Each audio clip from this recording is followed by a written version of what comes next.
Comment j'apprends le français? Apprenez le français à travers une histoire. Je m'appelle Tima. Je suis née dans un petit village. Mon village était très beau, avec des champs verts et de grands arbres. Les gens étaient gentils et chaleureux. Quand j'étais jeune, je ne connaissais pas le français. Dans mon village, les gens parlaient notre langue locale. Nous étions heureux et satisfaits. Un jour, j'ai entendu une histoire qui a changé ma vie. Un vieil homme est venu dans notre village et nous a raconté de nombreuses histoires. L'une d'elles parlait d'une fille qui avait appris le français, voyagé dans le monde entier, rencontré beaucoup de gens et vécu de nombreuses aventures. J'ai écouté avec de grands yeux. Et j'ai voulu être comme cette fille. J'ai décidé d'apprendre le français, mais je ne savais pas par où commencer. Je suis allée voir mon enseignante, Johanna. Elle était gentille et patiente. Elle m'a dit « Tima, tu peux apprendre le français. Commence par des mots simples. » J'ai commencé par l'alphabet A, B, C, D. Je pratiquais tous les jours. Johanna m'a aidée en me donnant de petits livres avec des histoires simples. Je les lisais encore et encore. Apprendre de nouveaux mots était amusant. Chat, chien, pomme, balle. J'écrivais les mots sur du papier et je dessinais des images à côté, ce qui m'aidait à m'en souvenir. Je montrais mes dessins à mes amis et ils étaient impressionnés. Johanna m'a appris à faire des phrases. Le chat est noir. J'aime les pommes. Je pratiquais à dire ces phrases et je me sentais fière. Un jour, Johanna m'a donné un nouveau livre. C'était un livre d'histoire sur un petit garçon nommé Tom et son chien Max. Il vivait de nombreuses aventures et j'adorais l'histoire. Je l'ai lu plusieurs fois et j'ai appris de nouveaux mots. Aventure, forêt, rivière, montagne. Je m'imaginais avec Tom et Max dans leurs aventures. Au fur et à mesure que je lisais, je devenais plus confiante. J'ai commencé à parler en français à mes amis et ils étaient surpris. Ils voulaient apprendre aussi, alors je partageais mes livres avec eux. Johanna a dit « Tima, tu fais du bon travail.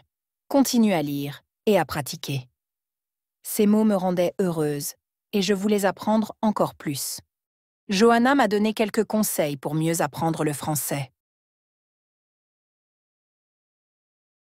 Premier, lis tous les jours. Deuxième, écoute des chansons en français. Troisième, regarde des films en français avec des sous-titres. Quatrième, pratique de parler avec des amis. Cinquième, tiens un journal en français. 6. Apprends de nouveaux mots et utilise-les. J'ai suivi ces conseils. Je lisais tous les jours et j'écoutais des chansons en français, en essayant de chanter en même temps. Je regardais des films en français avec des sous-titres, ce qui m'aidait à comprendre. J'ai commencé à tenir un journal et j'écrivais sur ma journée. Aujourd'hui était une bonne journée. J'ai joué avec mes amis et nous sommes allés au parc. Écrire m'aidait à pratiquer et mon vocabulaire s'est enrichi. J'ai appris de nouveaux mots et expressions comme beau, excitant et merveilleux. Et je les utilisais dans mon journal. Un jour, des touristes sont venus dans notre village. Ils parlaient français et j'étais excitée. J'ai pris mon courage à deux mains et j'ai dit « Bonjour, bienvenue dans notre village ». Ils ont souri et ont répondu « Bonjour, merci ». J'étais heureuse. Nous avons discuté un moment et je leur ai parlé de notre village. Ils m'ont parlé de leur pays et c'était une expérience formidable. J'ai compris l'importance du français. Je me suis fixé un nouvel objectif. Je voulais être fluente en français et voyager comme la fille de l'histoire. J'ai pratiqué plus fort, lu plus de livres et écrit davantage dans mon journal. Johanna m'encourageait en disant « Tima, tu peux le faire. Continue d'apprendre et ne baisse jamais les bras. »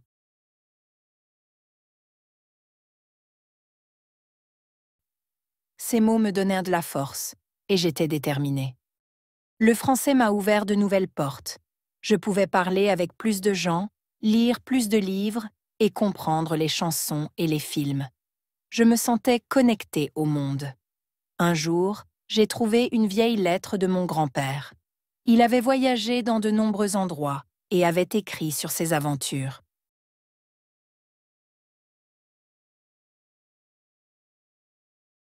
La lettre était en français, et en la lisant, je me suis sentie proche de lui. Le français nous avait rapprochés. J'ai économisé de l'argent pour mon premier voyage et j'ai choisi de visiter une grande ville. C'était un rêve devenu réalité. J'étais nerveuse mais excitée. Je pratiquais à parler français tous les jours avant de partir.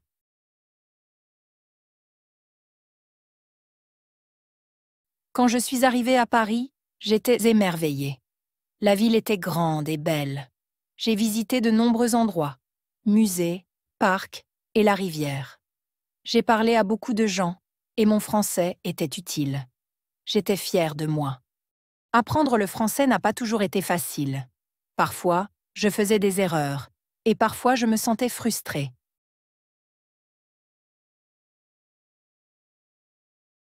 Mais je n'ai pas abandonné. Je me souvenais des mots de Johanna. Continue d'apprendre et ne baisse jamais les bras. Je pratiquais tous les jours, apprenais de mes erreurs et demandais de l'aide quand j'en avais besoin. Mes amis et mes enseignants me soutenaient et m'encourageaient à continuer. Au fur et à mesure que je progressais en français, j'ai voulu aider les autres. J'ai commencé à enseigner le français aux enfants de mon village. Je partageais mes livres et mes conseils avec eux, et ils étaient impatients d'apprendre. J'étais heureuse quand ils apprenaient de nouveaux mots, et je voyais la même excitation dans leurs yeux que j'avais autrefois.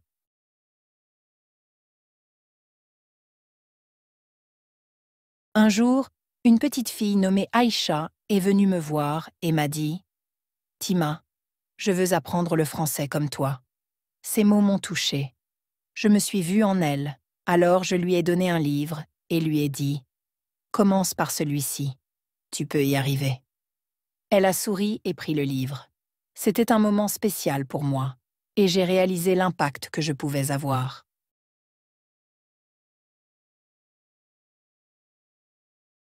Mon parcours pour apprendre le français continue. Je lis, j'écris et je pratique encore tous les jours. J'apprends de nouveaux mots et expressions, je parle avec de nouvelles personnes et je voyage dans de nouveaux endroits. Le français a changé ma vie. Il m'a donné confiance, ouvert de nouvelles portes et m'a connectée au monde. Je suis reconnaissante pour ce parcours.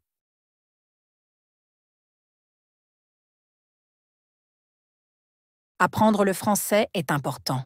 Cela nous aide à communiquer, ouvre de nouvelles opportunités et nous connecte au monde. Tout le monde peut l'apprendre avec de la pratique et de la patience. Nous pouvons tous devenir fluents. J'espère que mon histoire vous inspire. Commencez petit, pratiquez tous les jours et ne baissez jamais les bras. Souvenez-vous, apprendre est un voyage. Appréciez chaque étape. Vous pouvez le faire.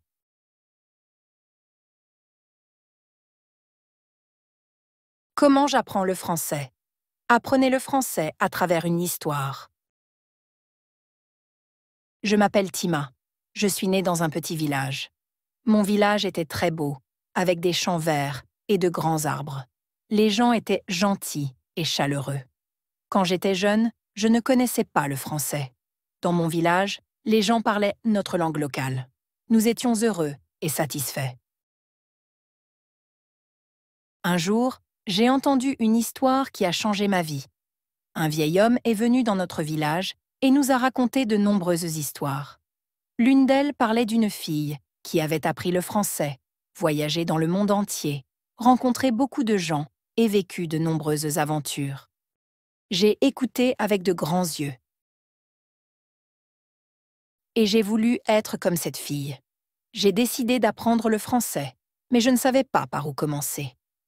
Je suis allée voir mon enseignante, Johanna. Elle était gentille et patiente. Elle m'a dit « Tima, tu peux apprendre le français. Commence par des mots simples. » J'ai commencé par l'alphabet A, B, C, D. Je pratiquais tous les jours. Johanna m'a aidée en me donnant de petits livres avec des histoires simples. Je les lisais encore et encore. Apprendre de nouveaux mots était amusant. Chat, chien, pomme, balle. J'écrivais les mots sur du papier et je dessinais des images à côté, ce qui m'aidait à m'en souvenir. Je montrais mes dessins à mes amis et ils étaient impressionnés. Johanna m'a appris à faire des phrases. Le chat est noir. J'aime les pommes. Je pratiquais à dire ces phrases et je me sentais fière. Un jour, Johanna m'a donné un nouveau livre. C'était un livre d'histoire sur un petit garçon nommé Tom et son chien Max.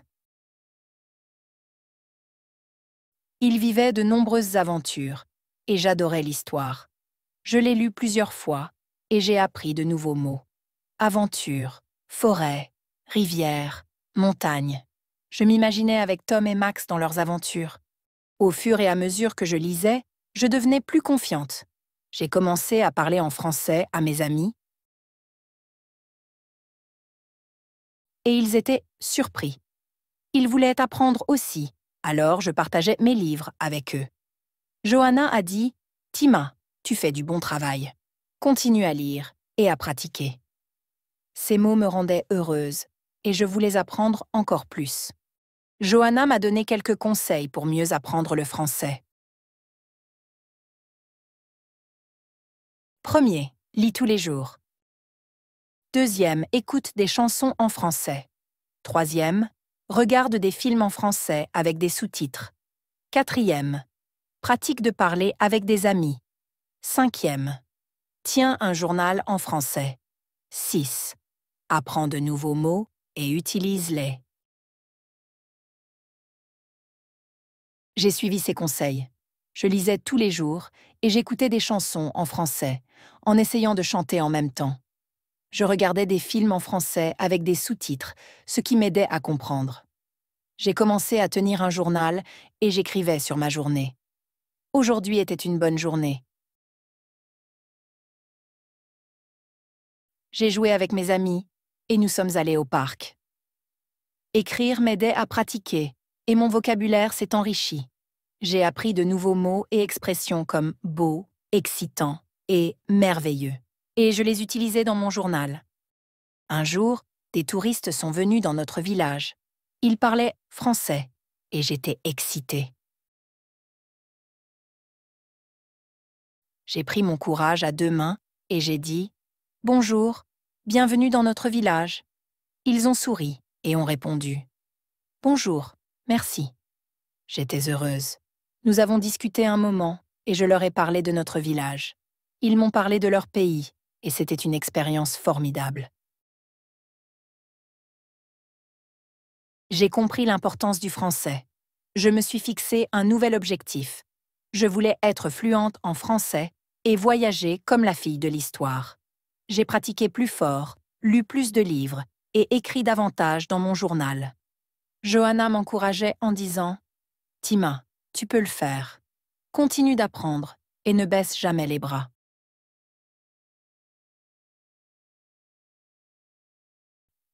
Ces mots me donnèrent de la force et j'étais déterminée. Le français m'a ouvert de nouvelles portes. Je pouvais parler avec plus de gens, lire plus de livres et comprendre les chansons et les films. Je me sentais connectée au monde. Un jour, j'ai trouvé une vieille lettre de mon grand-père. Il avait voyagé dans de nombreux endroits et avait écrit sur ses aventures.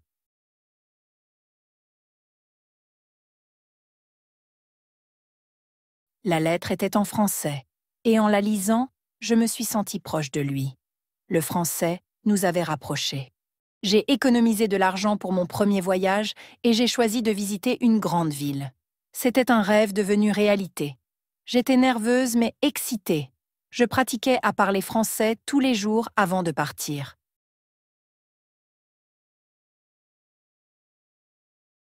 Quand je suis arrivée à Paris, j'étais émerveillée. La ville était grande et belle. J'ai visité de nombreux endroits, musées, parcs et la rivière. J'ai parlé à beaucoup de gens et mon français était utile. J'étais fière de moi.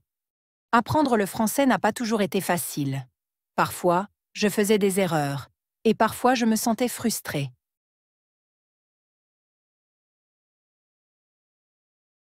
Mais je n'ai pas abandonné. Je me souvenais des mots de Johanna. Continue d'apprendre et ne baisse jamais les bras. Je pratiquais tous les jours, apprenais de mes erreurs et demandais de l'aide quand j'en avais besoin. Mes amis et mes enseignants me soutenaient et m'encourageaient à continuer. Au fur et à mesure que je progressais en français, j'ai voulu aider les autres. J'ai commencé à enseigner le français aux enfants de mon village. Je partageais mes livres et mes conseils avec eux, et ils étaient impatients d'apprendre. J'étais heureuse quand ils apprenaient de nouveaux mots, et je voyais la même excitation dans leurs yeux que j'avais autrefois.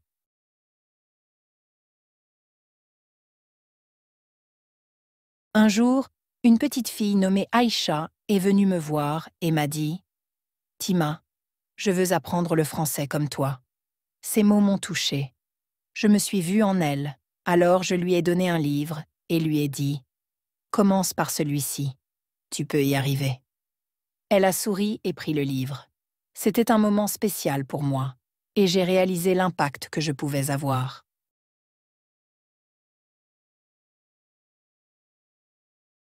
Mon parcours pour apprendre le français continue.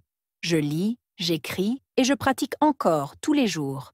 J'apprends de nouveaux mots et expressions, je parle avec de nouvelles personnes et je voyage dans de nouveaux endroits. Le français a changé ma vie. Il m'a donné confiance, ouvert de nouvelles portes et m'a connectée au monde. Je suis reconnaissante pour ce parcours.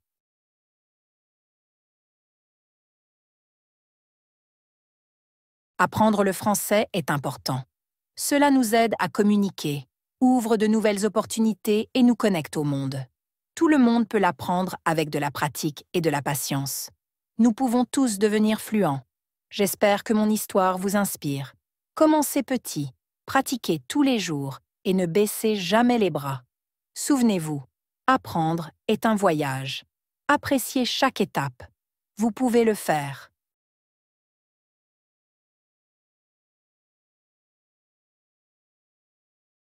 Un printemps à Paris, comment j'ai amélioré mon français? Bonjour, je m'appelle Sam et je suis étudiant en français. Voici mon histoire. Je voudrais vous parler de ma vie à Paris et de mon professeur fascinant.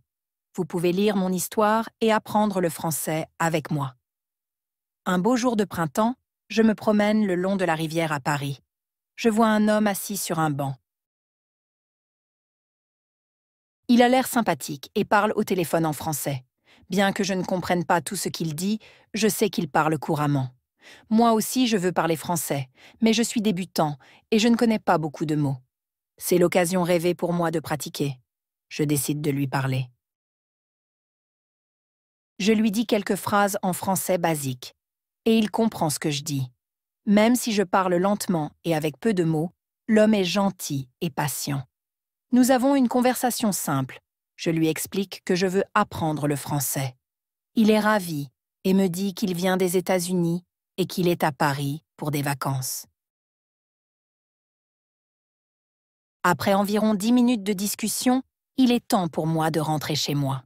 Avant de nous dire au revoir, il me donne son adresse e-mail et me propose de lui écrire en français pour pratiquer. C'est ainsi que débute mon aventure dans l'apprentissage du français. Suite à cette rencontre, je décide de travailler davantage sur mes compétences en français. Je traduis des textes et regarde des films en français.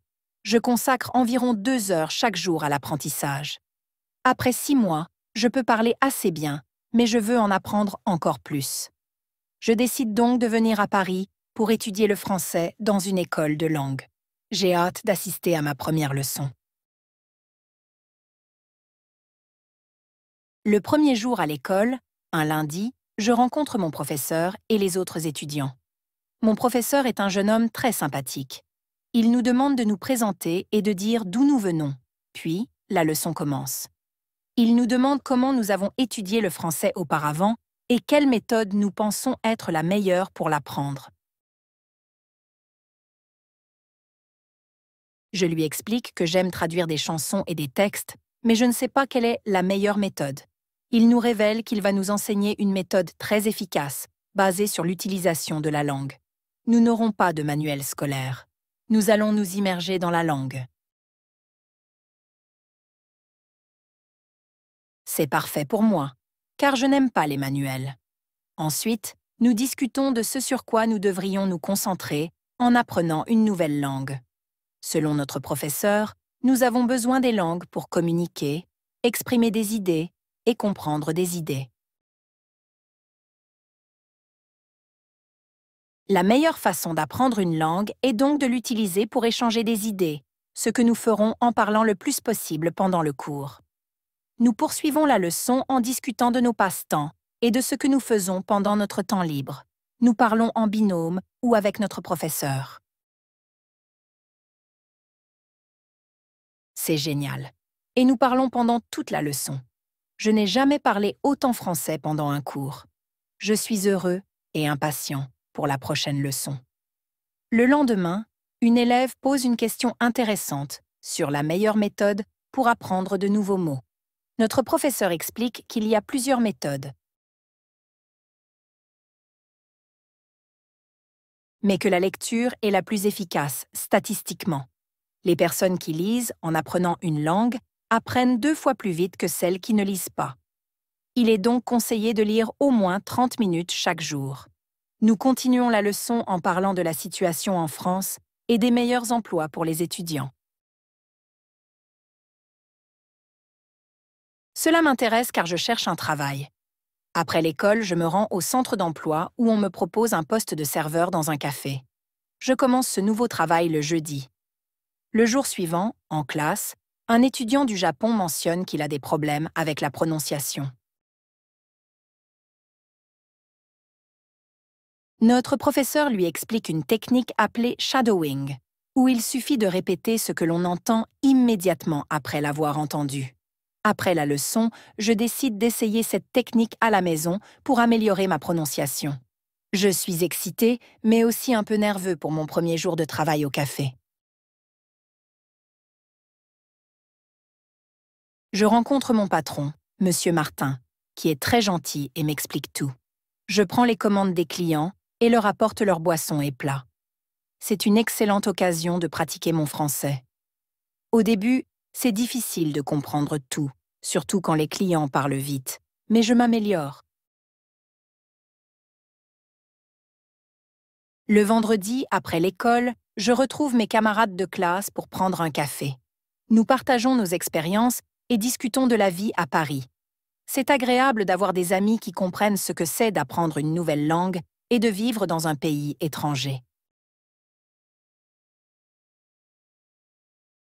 Les semaines suivantes sont chargées. École chaque matin, travail au café l'après-midi et rencontres avec des amis le vendredi. Mon français s'améliore chaque jour et je me sens plus à l'aise pour parler. Un jour, notre professeur nous demande de faire une présentation sur nos villes natales. Je choisis de parler de Paris. Je passe beaucoup de temps à préparer ma présentation et à utiliser la technique du shadowing pour améliorer ma prononciation. Le jour de la présentation, je suis nerveux, mais excité de partager mon histoire. Après ma présentation, mes camarades me posent des questions et je suis fière de pouvoir leur répondre en français. Au fil des mois, mon français continue de progresser. Je me souviens du jour où j'ai rencontré cet homme au bord de la rivière. Cette simple conversation a changé ma vie et m'a mis sur le chemin de l'apprentissage du français. Je fais désormais de nombreux amis venant de différents pays. Je suis reconnaissant pour toutes les opportunités que j'ai eues et pour les personnes qui m'ont aidé tout au long de mon parcours. Je suis impatient de continuer mon voyage, d'en apprendre davantage et de vivre de nouvelles aventures à Paris.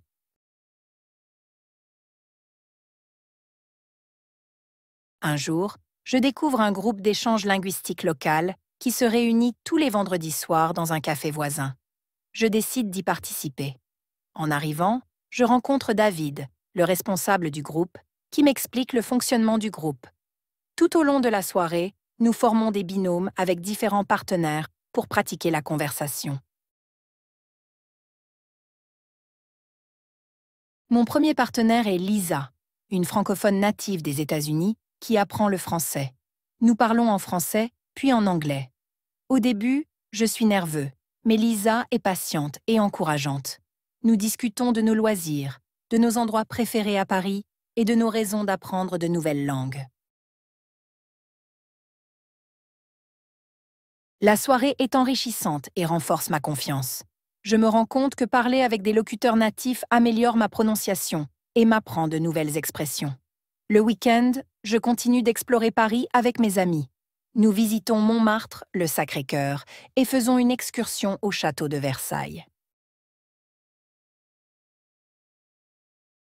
Nous explorons aussi le quartier latin, avec ses librairies, ses cafés et ses rues animées. À mesure que mon français s'améliore, je me sens prêt à chercher un meilleur emploi. Je mets à jour mon CV et postule pour des postes où je peux utiliser le français. Après quelques semaines, je décroche un entretien dans une entreprise internationale. Je me prépare en pratiquant avec mes amis de classe. Le jour de l'entretien, je suis nerveux, mais préparé. Sophie, la responsable du recrutement, mène l'entretien en français et en anglais. Je réponds avec assurance et, quelques jours plus tard, je reçois une offre d'emploi que j'accepte avec joie. Le premier jour de mon nouveau travail, je rencontre mes collègues, John du Royaume-Uni, Maria d'Espagne et Ahmed d'Égypte. Nous parlons tous en français, ce qui est formidable pour moi. Dans le cadre de mes efforts pour améliorer mon français, je rejoins également un club de lecture en français. Nous discutons d'un livre de Victor Hugo et partageons nos expériences. Avec le temps, je fais des amis du monde entier. Je décide d'organiser mon propre événement d'échange linguistique avec l'aide de David. L'événement est un succès et je suis fière d'avoir réussi à organiser une telle rencontre. Je continue de chercher de nouvelles façons d'améliorer mon français. Je prends des cours avancés, participe à des ateliers et pratique tous les jours. Un jour, notre professeur nous demande d'écrire une histoire en français. Je décide d'écrire sur mes expériences à Paris, ce qui est un défi, mais aussi gratifiant. Je prépare également une présentation en français sur les stratégies de service client pour mon travail.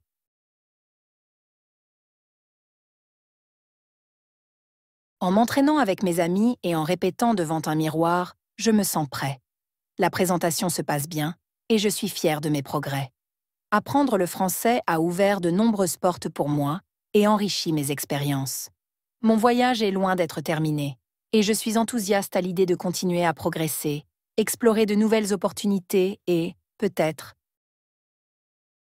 commencer à apprendre une autre langue. Mon plan inclut de lire plus de livres en français, de regarder des films et d'écouter des podcasts en français. Je prévois également un voyage au Canada pour pratiquer davantage mon français. Ainsi, mon aventure continue et je suis impatient de découvrir où elle me mènera. Un printemps à Paris, comment j'ai amélioré mon français? Bonjour, je m'appelle Sam et je suis étudiant en français. Voici mon histoire. Je voudrais vous parler de ma vie à Paris et de mon professeur fascinant. Vous pouvez lire mon histoire et apprendre le français avec moi. Un beau jour de printemps, je me promène le long de la rivière à Paris. Je vois un homme assis sur un banc. Il a l'air sympathique et parle au téléphone en français. Bien que je ne comprenne pas tout ce qu'il dit, je sais qu'il parle couramment. Moi aussi, je veux parler français, mais je suis débutant et je ne connais pas beaucoup de mots. C'est l'occasion rêvée pour moi de pratiquer. Je décide de lui parler.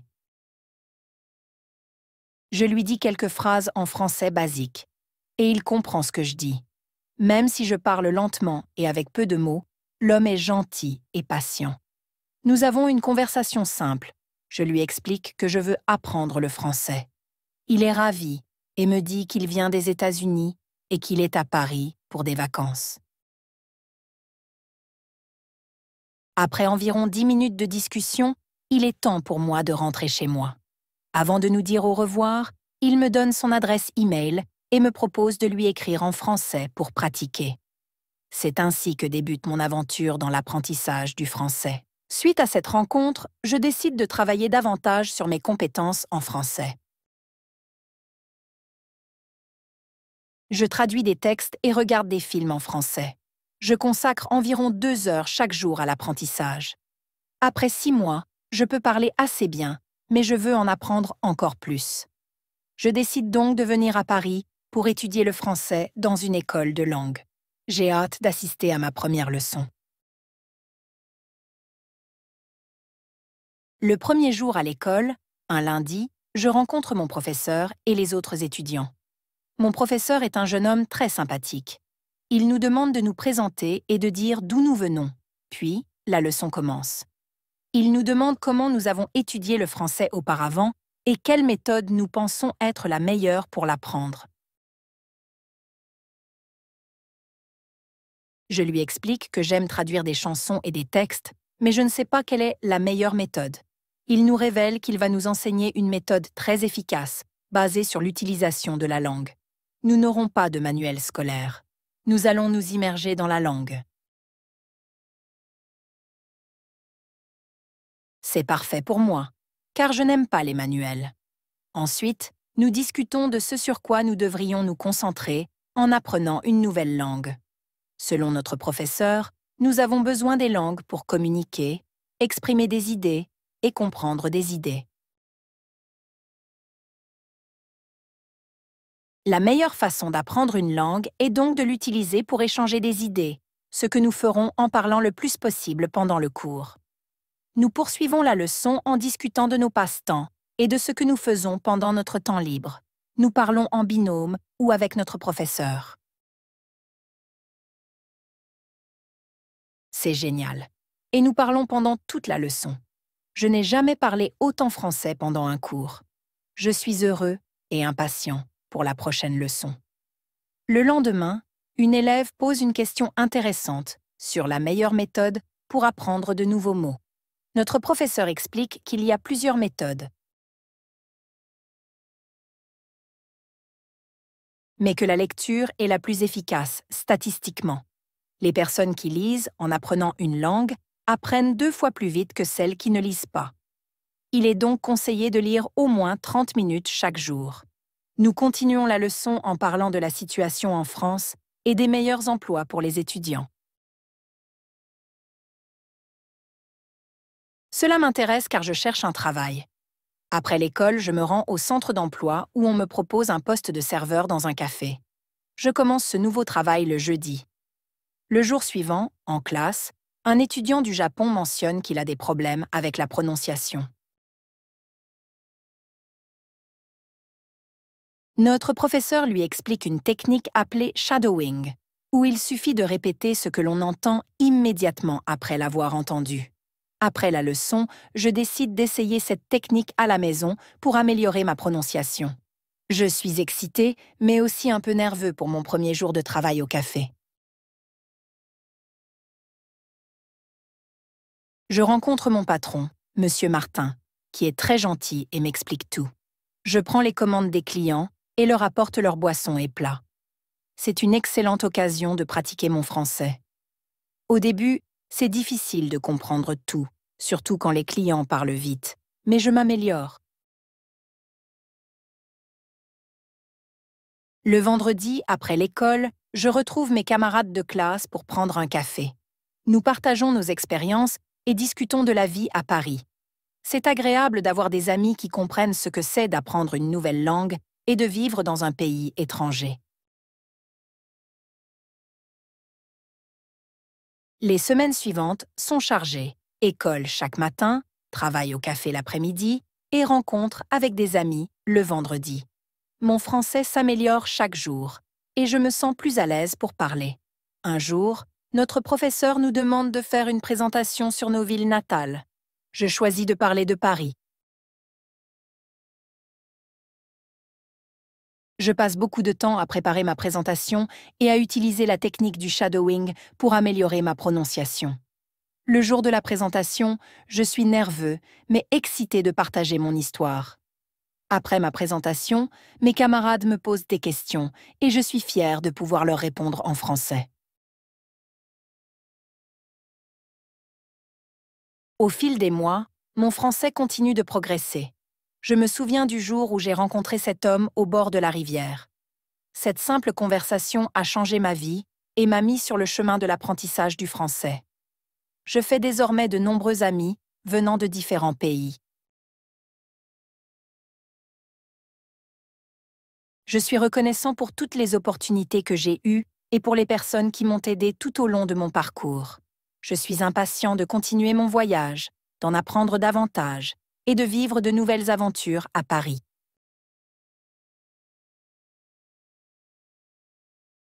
Un jour, je découvre un groupe d'échange linguistique local qui se réunit tous les vendredis soirs dans un café voisin. Je décide d'y participer. En arrivant, je rencontre David, le responsable du groupe, qui m'explique le fonctionnement du groupe. Tout au long de la soirée, nous formons des binômes avec différents partenaires pour pratiquer la conversation. Mon premier partenaire est Lisa, une francophone native des États-Unis qui apprend le français. Nous parlons en français, puis en anglais. Au début, je suis nerveux, mais Lisa est patiente et encourageante. Nous discutons de nos loisirs, de nos endroits préférés à Paris et de nos raisons d'apprendre de nouvelles langues. La soirée est enrichissante et renforce ma confiance. Je me rends compte que parler avec des locuteurs natifs améliore ma prononciation et m'apprend de nouvelles expressions. Le week-end, je continue d'explorer Paris avec mes amis. Nous visitons Montmartre, le Sacré-Cœur et faisons une excursion au château de Versailles. Nous explorons aussi le quartier latin, avec ses librairies, ses cafés et ses rues animées. À mesure que mon français s'améliore, je me sens prêt à chercher un meilleur emploi. Je mets à jour mon CV et postule pour des postes où je peux utiliser le français. Après quelques semaines, je décroche un entretien dans une entreprise internationale. Je me prépare en pratiquant avec mes amis de classe. Le jour de l'entretien, je suis nerveux, mais préparé. Sophie, la responsable du recrutement, mène l'entretien en français et en anglais. Je réponds avec assurance et, quelques jours plus tard, je reçois une offre d'emploi que j'accepte avec joie. Le premier jour de mon nouveau travail, je rencontre mes collègues, John du Royaume-Uni, Maria d'Espagne et Ahmed d'Égypte. Nous parlons tous en français, ce qui est formidable pour moi. Dans le cadre de mes efforts pour améliorer mon français, je rejoins également un club de lecture en français. Nous discutons d'un livre de Victor Hugo et partageons nos expériences. Avec le temps, je fais des amis du monde entier. Je décide d'organiser mon propre événement d'échange linguistique avec l'aide de David. L'événement est un succès et je suis fière d'avoir réussi à organiser une telle rencontre. Je continue de chercher de nouvelles façons d'améliorer mon français. Je prends des cours avancés, participe à des ateliers et pratique tous les jours. Un jour, notre professeur nous demande d'écrire une histoire en français. Je décide d'écrire sur mes expériences à Paris, ce qui est un défi, mais aussi gratifiant. Je prépare également une présentation en français sur les stratégies de service client pour mon travail.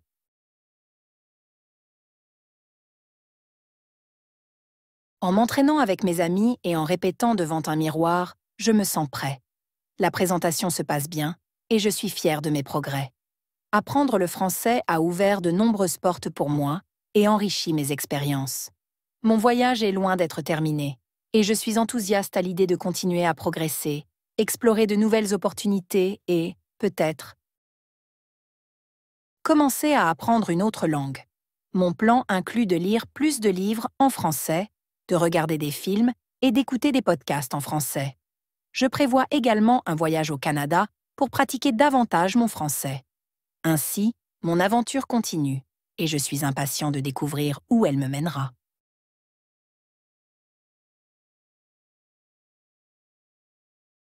Le voyage de Fatou. Fatou avait toujours rêvé de poursuivre ses études à l'étranger.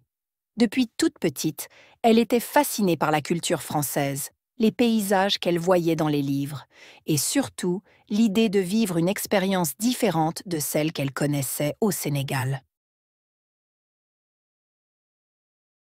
Ses parents avaient travaillé dur pour lui permettre de réaliser ce rêve, et enfin, après des années de préparation, Fatou avait obtenu une bourse pour étudier en France.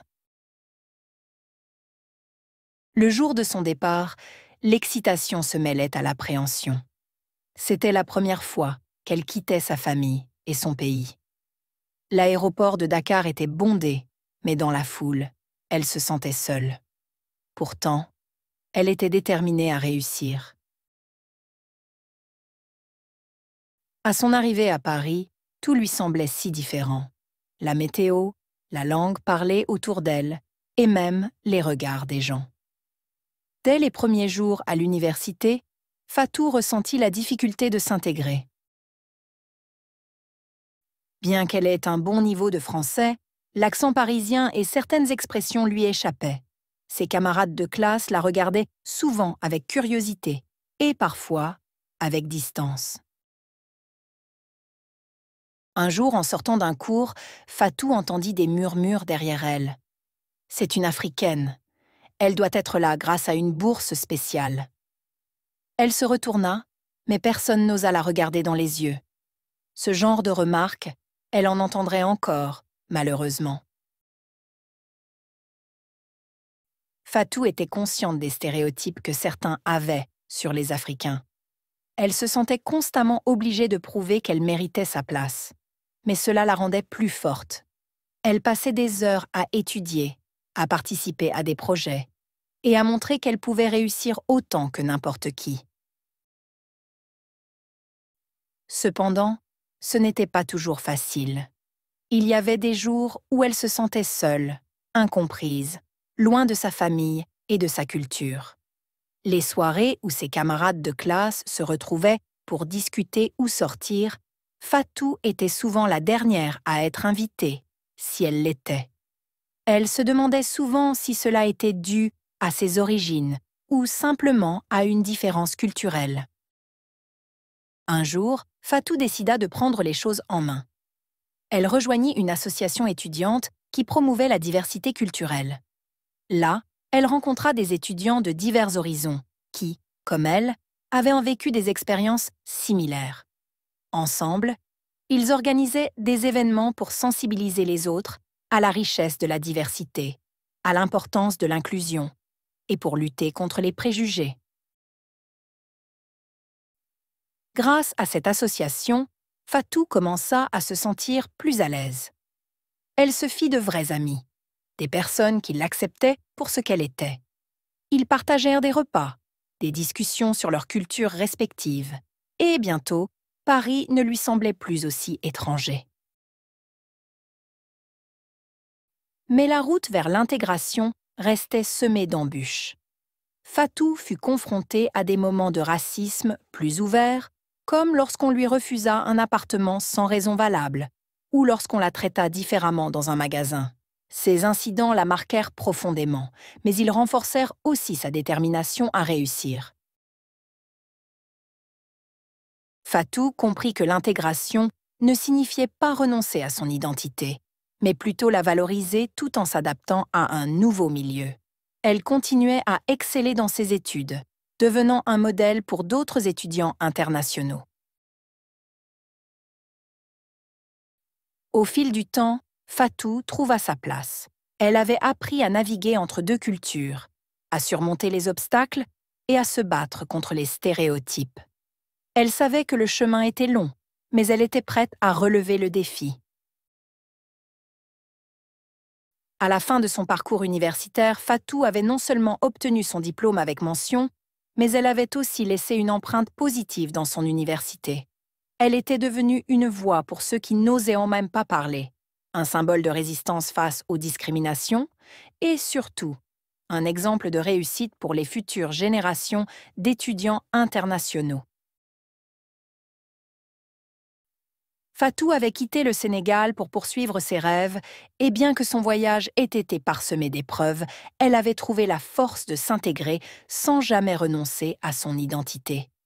Son histoire était celle de beaucoup d'autres, un mélange de luttes et de triomphes, dans une quête incessante pour être soi-même dans un monde parfois hostile. Le voyage de Fatou. Fatou avait toujours rêvé de poursuivre ses études à l'étranger. Depuis toute petite, elle était fascinée par la culture française, les paysages qu'elle voyait dans les livres, et surtout l'idée de vivre une expérience différente de celle qu'elle connaissait au Sénégal. Ses parents avaient travaillé dur pour lui permettre de réaliser ce rêve, et enfin, après des années de préparation, Fatou avait obtenu une bourse pour étudier en France. Le jour de son départ, l'excitation se mêlait à l'appréhension. C'était la première fois qu'elle quittait sa famille et son pays. L'aéroport de Dakar était bondé, mais dans la foule, elle se sentait seule. Pourtant, elle était déterminée à réussir. À son arrivée à Paris, tout lui semblait si différent. La météo, la langue parlée autour d'elle, et même les regards des gens. Dès les premiers jours à l'université, Fatou ressentit la difficulté de s'intégrer. Bien qu'elle ait un bon niveau de français, l'accent parisien et certaines expressions lui échappaient. Ses camarades de classe la regardaient souvent avec curiosité et parfois avec distance. Un jour, en sortant d'un cours, Fatou entendit des murmures derrière elle. « C'est une Africaine. Elle doit être là grâce à une bourse spéciale. » Elle se retourna, mais personne n'osa la regarder dans les yeux. Ce genre de remarques, elle en entendrait encore, malheureusement. Fatou était consciente des stéréotypes que certains avaient sur les Africains. Elle se sentait constamment obligée de prouver qu'elle méritait sa place. Mais cela la rendait plus forte. Elle passait des heures à étudier, à participer à des projets et à montrer qu'elle pouvait réussir autant que n'importe qui. Cependant, ce n'était pas toujours facile. Il y avait des jours où elle se sentait seule, incomprise, loin de sa famille et de sa culture. Les soirées où ses camarades de classe se retrouvaient pour discuter ou sortir, Fatou était souvent la dernière à être invitée, si elle l'était. Elle se demandait souvent si cela était dû à ses origines ou simplement à une différence culturelle. Un jour, Fatou décida de prendre les choses en main. Elle rejoignit une association étudiante qui promouvait la diversité culturelle. Là, elle rencontra des étudiants de divers horizons qui, comme elle, avaient vécu des expériences similaires. Ensemble, ils organisaient des événements pour sensibiliser les autres à la richesse de la diversité, à l'importance de l'inclusion et pour lutter contre les préjugés. Grâce à cette association, Fatou commença à se sentir plus à l'aise. Elle se fit de vrais amis, des personnes qui l'acceptaient pour ce qu'elle était. Ils partagèrent des repas, des discussions sur leurs cultures respectives, et bientôt, Paris ne lui semblait plus aussi étranger. Mais la route vers l'intégration restait semée d'embûches. Fatou fut confrontée à des moments de racisme plus ouverts, comme lorsqu'on lui refusa un appartement sans raison valable, ou lorsqu'on la traita différemment dans un magasin. Ces incidents la marquèrent profondément, mais ils renforcèrent aussi sa détermination à réussir.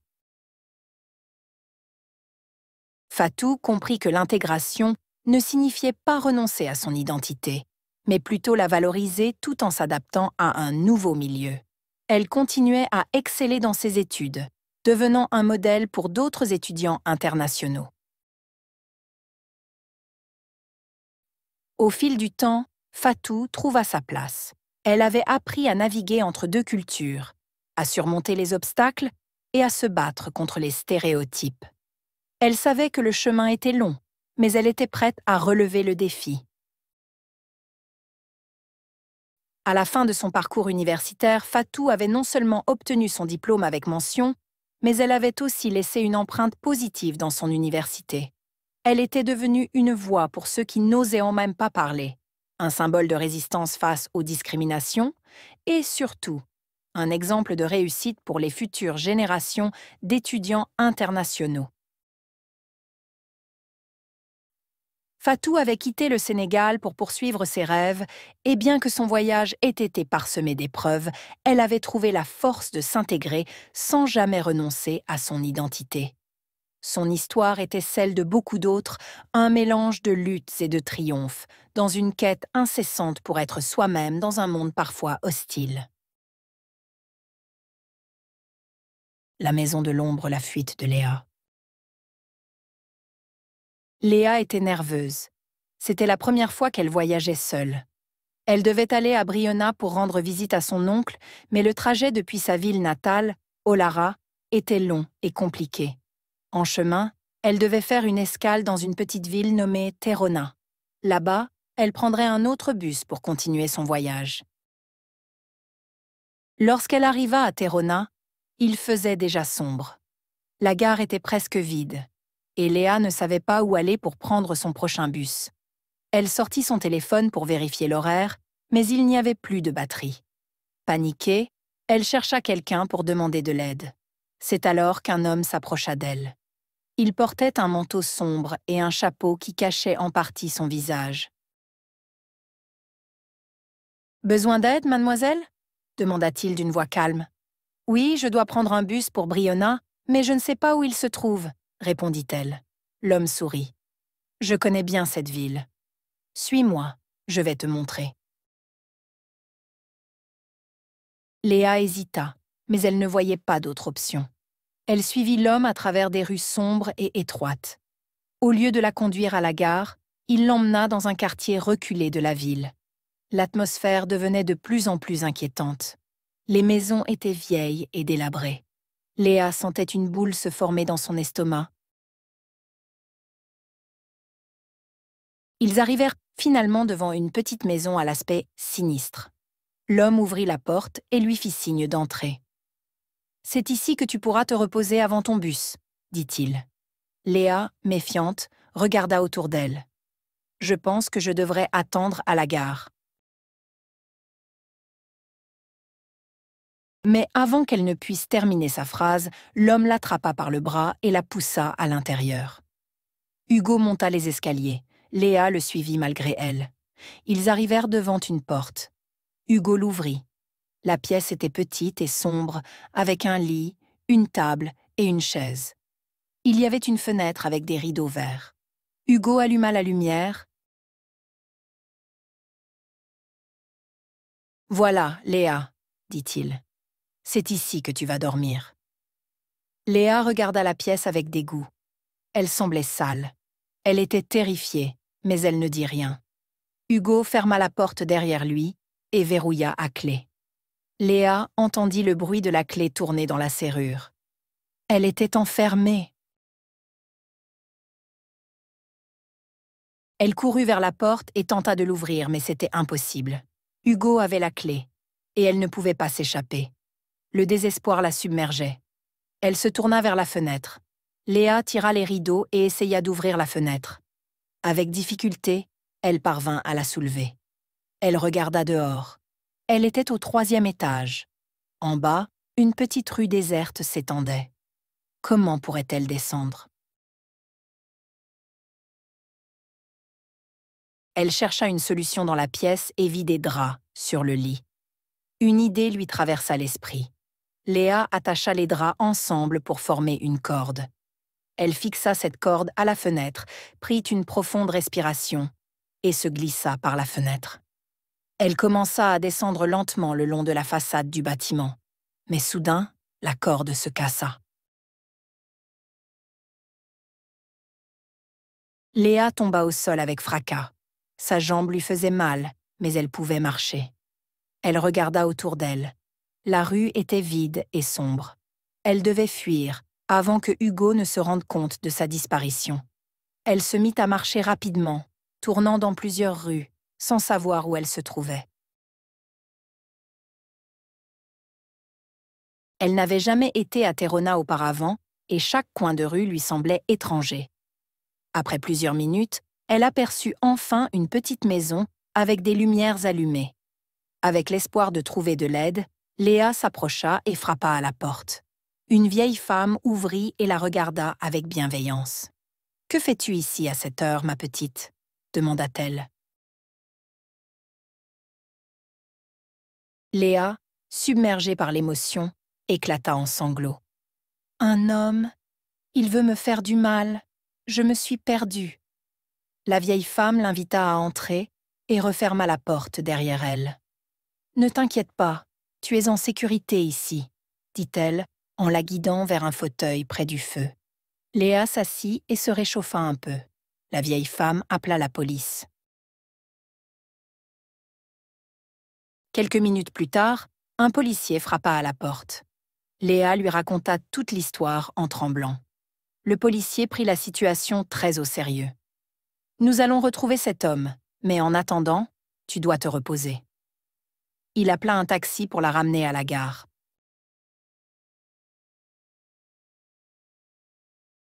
Le lendemain, Léa retrouva enfin son oncle à Briona.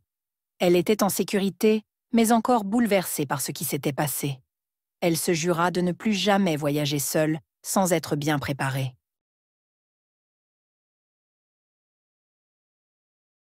La maison de l'ombre, la fuite de Léa. Léa était nerveuse. C'était la première fois qu'elle voyageait seule. Elle devait aller à Briona pour rendre visite à son oncle, mais le trajet depuis sa ville natale, Olara, était long et compliqué. En chemin, elle devait faire une escale dans une petite ville nommée Terona.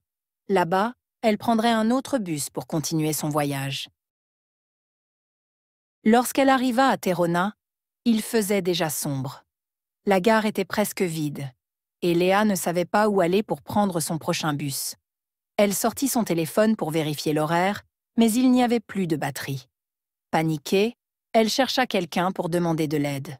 C'est alors qu'un homme s'approcha d'elle. Il portait un manteau sombre et un chapeau qui cachait en partie son visage.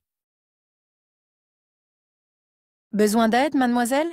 demanda-t-il d'une voix calme. « Oui, je dois prendre un bus pour Briona, mais je ne sais pas où il se trouve, » répondit-elle. L'homme sourit. « Je connais bien cette ville. Suis-moi, je vais te montrer. » Léa hésita, mais elle ne voyait pas d'autre option. Elle suivit l'homme à travers des rues sombres et étroites. Au lieu de la conduire à la gare, il l'emmena dans un quartier reculé de la ville. L'atmosphère devenait de plus en plus inquiétante. Les maisons étaient vieilles et délabrées.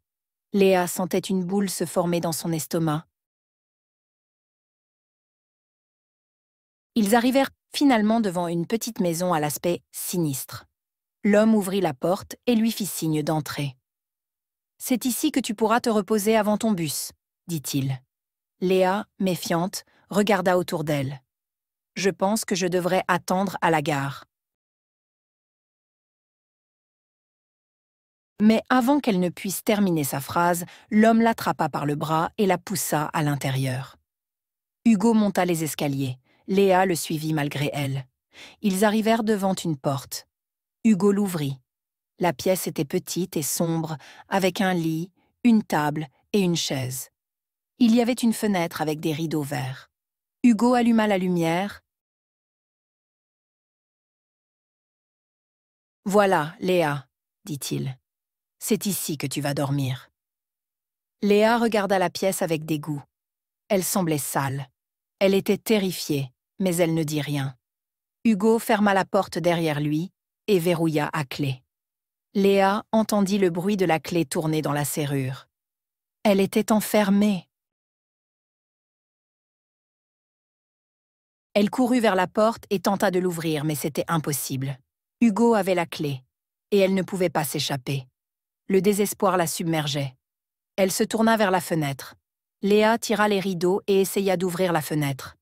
Avec difficulté, elle parvint à la soulever. Elle regarda dehors. Elle était au 3e étage.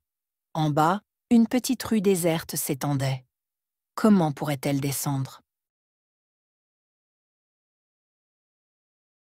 Elle chercha une solution dans la pièce et vit des draps sur le lit. Une idée lui traversa l'esprit. Léa attacha les draps ensemble pour former une corde. Elle fixa cette corde à la fenêtre, prit une profonde respiration et se glissa par la fenêtre. Elle commença à descendre lentement le long de la façade du bâtiment. Mais soudain, la corde se cassa. Léa tomba au sol avec fracas. Sa jambe lui faisait mal, mais elle pouvait marcher. Elle regarda autour d'elle. La rue était vide et sombre. Elle devait fuir avant que Hugo ne se rende compte de sa disparition. Elle se mit à marcher rapidement, tournant dans plusieurs rues, sans savoir où elle se trouvait.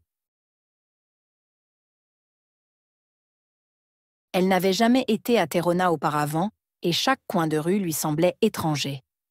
Après plusieurs minutes, elle aperçut enfin une petite maison avec des lumières allumées. Avec l'espoir de trouver de l'aide, Léa s'approcha et frappa à la porte. Une vieille femme ouvrit et la regarda avec bienveillance. « Que fais-tu ici à cette heure, ma petite ?» demanda-t-elle. Léa, submergée par l'émotion, éclata en sanglots. « Un homme, il veut me faire du mal.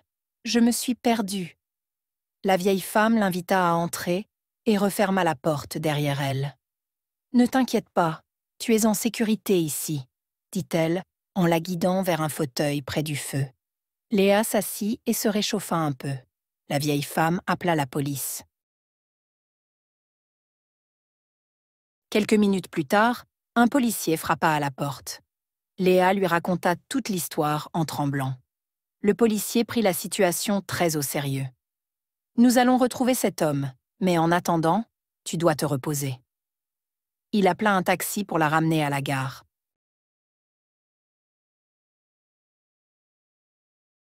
Le lendemain, Léa retrouva enfin son oncle à Briona. Elle était en sécurité, mais encore bouleversée par ce qui s'était passé. Elle se jura de ne plus jamais voyager seule sans être bien préparée.